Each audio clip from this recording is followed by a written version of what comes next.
traveling through Arizona, through New Mexico, had to cross there. There is Oklahoma City, I believe, or Albuquerque, yeah, Albuquerque, New Mexico, I believe, is that particular image in one of the parks there.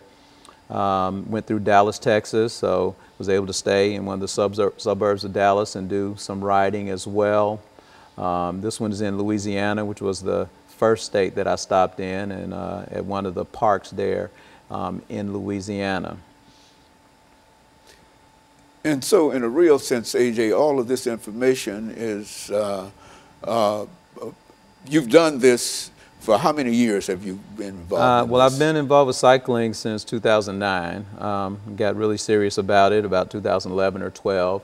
And at that time, I, just started setting some goals. I want to do a 100-mile ride. I was able to do that. And then I want to, travel from, one state to another, and was able to do that. And so it just kind of grew out of, a love of cycling, of staying fit. And, and I found a way to use that to also help people. So with the Fuller Center, I'm able to use the donations that are raised to help different families, which is part of the mission of the Fuller Center, to raise money to help families with their housing so that everybody has a safe place to live. The second thing that I raised donations for this year was also the Alumni Association at Tennessee State University. I am a graduate of Tennessee State University, and our fraternity chapter, Alpha Phi Alpha, and the BO Alumni Association also put on a bike ride, and they've been doing that since 1989. They put on a bike ride where we ride our bikes from Nashville to Memphis, and we do that every September.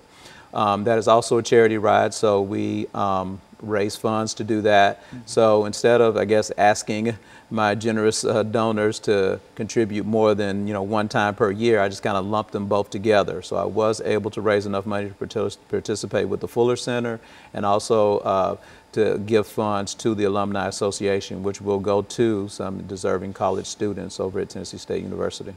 And so you've been involved with charitable work as well as part of your strengthening program, I would imagine, in terms of bicycles. And now, how many people actually rode with you this time? Well, I kind of broke it into three segments. The first segment was actually driving my car from Nashville to Seattle. So that was on my own, going through all the states that we just saw, and getting to Seattle. Once I got to Seattle and with the Fuller Center, and I think he explained in the video, there were 30+ people who were going all the way from Seattle, Washington to Washington, D.C.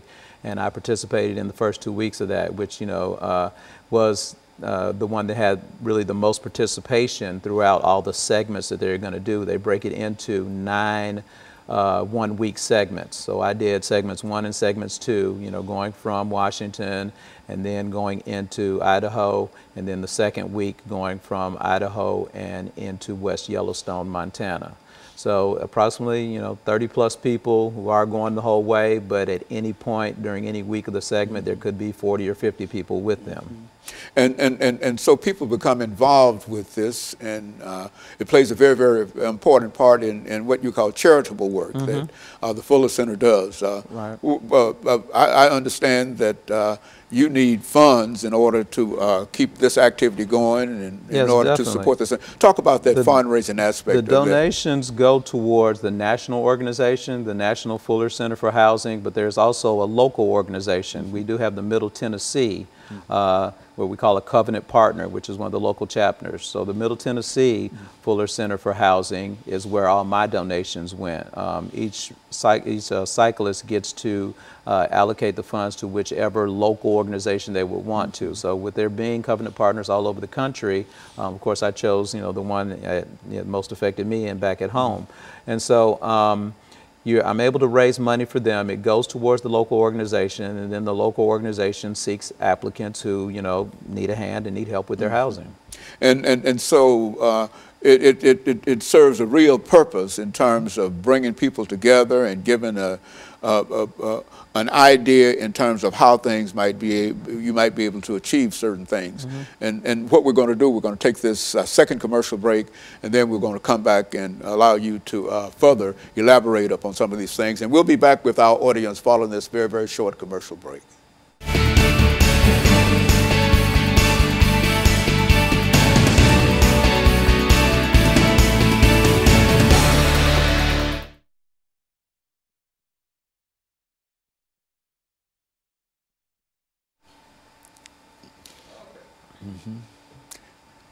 And so we can go right into this. Yeah.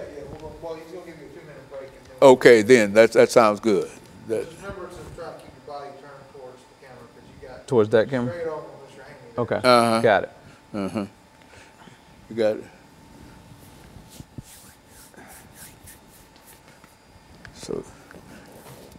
So you're picking up everything. Yeah. Okay, good. Yeah, I didn't know how this would work. Now, this final segment will have those pictures, but for me to open it up, what do you want to talk about specifically? I mean, in addition to the pictures. Just open up with that there's 3 parts. So tell us about, the third part of your mission, 1 minute out. because we already got me driving to Seattle, what I did from Seattle to Yellowstone, and then just say, well, tell me about the third part of your bicycle adventure. Which is what? What do you call it? Which is basically just driving from Montana, getting from Montana and back home. Montana and back home. 30 seconds. Bicycling out west. What is it? Summer cycling adventure. Summer cycling adventure.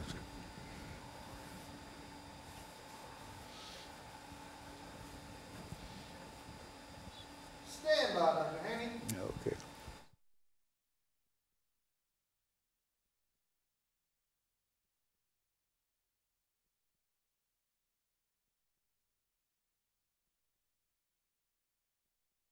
Thank you and welcome back to the final segment of the show for today. We're talking to Alvin Haney, and he's giving us some information in reference to some of his summer cycling adventure. And let us see if we can pick up, AJ, and talk about some of the other activities. And I think we have some images that we want to project on the screen, dealing with some still photos and et cetera. Right. The third leg of my trip was after I left the Fuller Center, kind of going back home. So, of course, I had to go through South Dakota, and that's where we see Mount Rushmore, and I was able to stay in Spearfish, South Dakota, and meet some great people there. I was able to go to North Dakota, and there we see Fargo and Moorhead. In North Dakota, that Fargo is right on the border of Minnesota, so I was able to cycle in 2 states there, and I was able to cover 2 birds with 1 stone. Same thing with Iowa and Nebraska. I stayed in Omaha, Nebraska, and so therefore I was right there on the border with Iowa, so I kind of got 1 foot in each of those 2 states and was able to cover that particular area. From there, went on to Chicago, and one of the suburbs of Chicago is Oswego, and I was able to do cycling in kind of the Chicago suburbs as well, staying with relatives and just, kind of seeing Lake Michigan and all of that. From there, went on to Michigan and Indiana. I was able to stay at South Bend, Indiana, which was on the border of Indiana and Michigan, kind of strategically placing those particular states where I could cycle in 2 states at once. So there's my completed map, or what I've done so far. I've covered 38 out of the 50 states. I only have the East Coast to do, and from what I hear from the future plans for the Fuller Center is that next year they are actually going to cycle the East Coast. So their plans for next summer are to have 2 different rides. The ride that they're going to do from Seattle, Washington down to Oceanside, California. So they're going to do the West Coast ride, and then of course they're going to bring our supplies in van all the way across the country, and then they're going to start in Portland, Maine and go down to Key West, Florida. So at some point in there, in the Portland, Maine to Key West, I should be able to cover 10 more of those states, bring me up to 48, leaving me with only Alaska and Hawaii before I've cycled in all 50 states. So that's where I'm headed. And so your goal is to cycle in 50 of the continental United States of America, and so you've almost accomplished that in a real sense. I'm very close. I started off with 25, and I got 13 new states, so I'm at 38, and really looking forward to, trying to achieve my goal of having all 50 states. That's what I want to do. Is there much competition among riders to see who can get to as many states as possible? Well, there's camaraderie around riders. Well, I mean, but As far as locally, you know, I do know a few local cyclists who have done, you know, a lot of the states. I don't know of any that have done all 50, but if there's competition, then I hope I'm in there, or I'm part of that pack. You know, cycling, it has great health benefits. It's one of the things that, you know, I really love to do. Most cyclists, I would say, are former runners. You know, used to be a runner, and then when the knees give out or you've had a few surgeries, you turn into a cyclist. You ask the doctor, well, what should I do to, you know, keep my health up? And they say there's much less impact to cycle or bike. So I agree with that 100%, and that's what I do to stay in shape. And so you've been riding not only with the Fuller Center, but you have also done quite a bit of riding with local groups in Tennessee, going to various places. Yes, Memphis, and say something about I belong that. to a couple local cycling clubs. One of them, one that I actually founded, is the Domestiques Cycling Club, and we're based out here out of Nashville.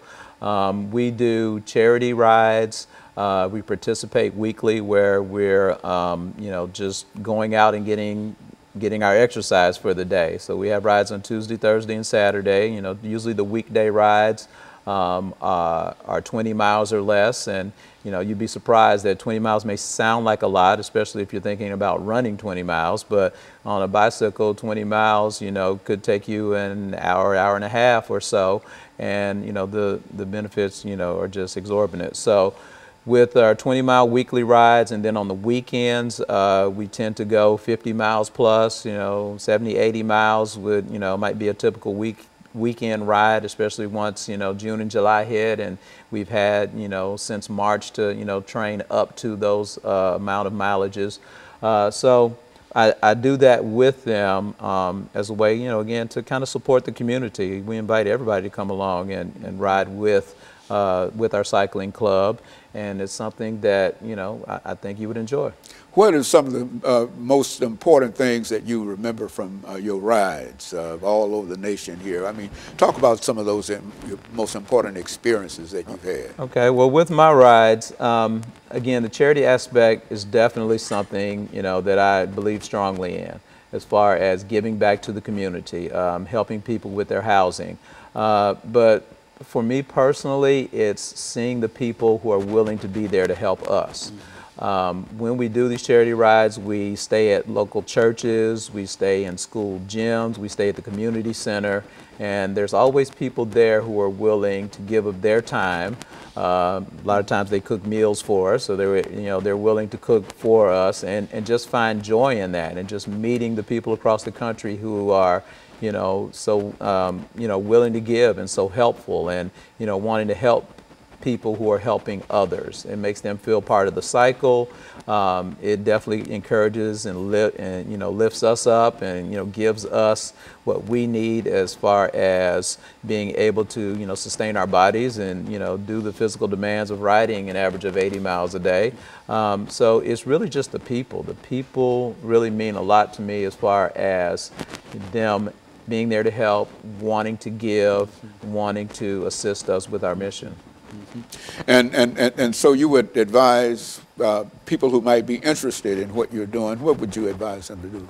And how would they be able to assist you? Okay. Well, I did set up a GoFundMe site, and I believe the address will appear on the end result here. So the GoFundMe, and it's Haney Cycling, I believe, or Haney Cyclist is what you would search for. And again, I had to raise donations for the Fuller Center, raise donations for Tennessee State University, so that could definitely be a big help as far as those missions, you know, being successful. So the donations help, the well wishes help, the fact that, you know, I have people along the way as I post on social media, you know, the images you saw and more, and you know, what I'm doing daily, them just giving me a thumbs up or a like, or giving me a comment like, you go, or keep it up. Really mean a lot as far as, you know, helping me achieve what I need to do. And you've made quite a number of friends in that kind of activity among those who you ride with. Definitely. As I was riding in Omaha, I actually, you know, just riding along the street and rode next to another cyclist, and you know, found out that he has a similar mission. That he, you know, the week after I ran into him that he was starting a bike ride where he started in Oregon and he's going all the way, you know, across to Philadelphia. And so, you know, meeting other people with similar interests, similar, you know, views and similar, you know, need to help people, that means a lot. You know, AJ, I think that this is an extraordinary activity that you're taking part of, and that you ultimately wish to ride in all 50 of the continental United States, and you've almost covered many of them, and you really think that you can, in the end, cover all of the states. Well, I had to come up with another goal. So again, coast to coast is done, so the 50 states is next, and you know, who knows what's after that? I guess I got to take it internationally. Do you find folks interested in riding in Alaska and Hawaii or whatever? I mean, there are people there. I found that out last summer. I didn't know that there were people in Maine until I got there. So if there's people there, there's a cyclist there. So cyclists are interested in getting the work done. And people become all hyped up in reference to this activity, and they generally want to take part in it, and there's a great camaraderie between people who ride bicycles. I'm always encouraging people in our club and people that I run into to, you know, come out and learn about cycling, learn about, you know, what it takes to, you know, ride in a group. It's, you know, different than just, you know, your Sunday stroll down to the grocery store. But, you know, again, it's a worthwhile activity, and you can help some people along the way. And AJ, let me thank you over the last half minute that we have for giving us that excellent information in addition to the photographs that you've shown us today. And let me encourage our audience to tune in again next week for another informative edition of Comments. Thank you and good morning.